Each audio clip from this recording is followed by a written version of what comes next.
नमस्कार दोस्तों, स्वागत है आपका एक बार फिर हमारे YouTube चैनल में।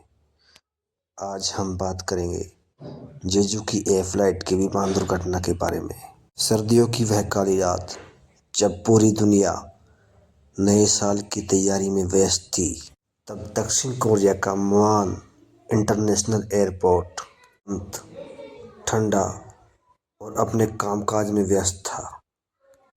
लेकिन इस रात की कहानी किसी के दिमाग में नहीं थी। जेजू की एयर फ्लाइट JK 502 एक आम सी फ्लाइट थी जो बैंकॉक से मुआन जाने वाली थी, जिसमें 174 यात्री, 5 क्रू मेंबर्स और 2 पायलट सवार थे।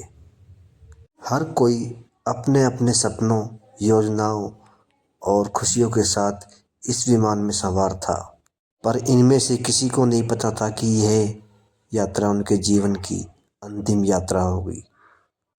समय था 9:32। फ्लाइट मुआन एयरपोर्ट से 5 मिनट की दूरी पर थी। कैप्टन ली हुन सॉक ने लैंडिंग गियर को सक्रिय किया।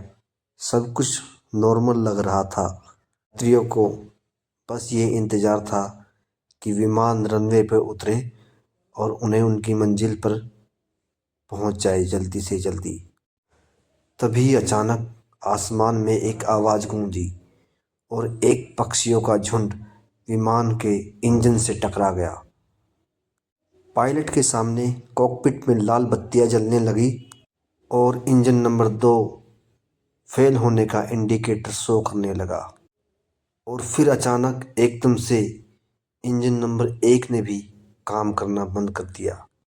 इतना सब होने के बाद यात्रियों ने वह महसूस किया कि विमान नीचे की ओर गिर रहा है और उन सीट बेल्ट की लाइट चमक रही थी। लोग चिल्ला रहे थे, प्रार्थना कर रहे थे। एक माँ का बच्चा अपनी माँ से लिपटकर रो रहा था। हर कोई अपने लास्ट मोमेंट को जीने की कोशिश कर रहा था अपने तरीके से।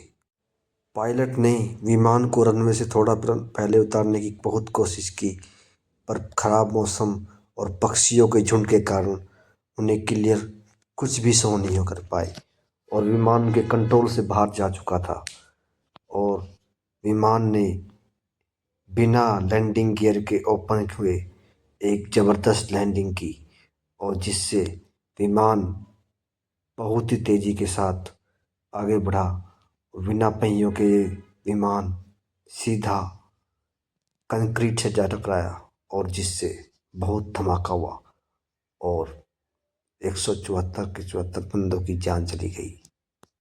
विमान में आग लग चुकी थी। 181 मेंबर्स में से 179 ऑन द स्पॉट डेथ हो गई।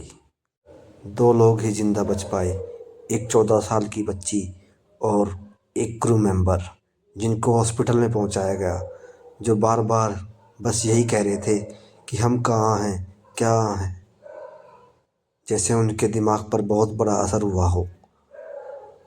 वो इस चीज़ को एक्सेप्ट नहीं कर पा रहे थे कि हम विमान से बाहर अचानक कैसे आ गए। वो अपने आखिरी मोमेंट को सब कुछ जैसे भूल गए हो, इस तरह से फेस कर रहे थे। रेस्क्यू टीम को घटनास्थल तक पहुंचने में 45 मिनट्स लग गए। तब तक विमान पूरी तरह से जल चुका था। विमान में कुछ नहीं बचा था, सब कुछ जल के राख हो चुका था। जांच में सामने आया कि विमान ने अपने आखिरी समय में रिकॉर्डिंग खो दी थी और ख़राब मौसम और सर्दी के कारण और पक्षियों के कारण, झुंड के कारण ये विमान क्षतिग्रस्त हुआ और इसने इतने परिवारों को जिंदगियां ले ली। दोस्तों, यह हादसा सभी परिवारों के लिए और सभी मनुष्य जाति के लिए गहरी चोट है। बस यही कहना चाहूँगा कि क्या यह हादसा टाला जा सकता था? क्या पक्षियों का झुंड अगर नहीं होता तो विमान स्मूथली लैंडिंग कर पाता? दोस्तों, आज के टाइम में कुछ भी और कहीं भी इंसान सेफ नहीं है। जितना भगवान ने आपको टाइम दिया है उससे ज़्यादा आप कभी नहीं जी पाएंगे। जो देना है उसको वो उसको अपने टाइम पर ही देगा। इससे ज़्यादा कुछ नहीं। दोस्तों, आपसे दुआ यही है कि आप खुश रहिए और अपने परिवार को पूरा टाइम दीजिए। जय हिंद, जय भारत।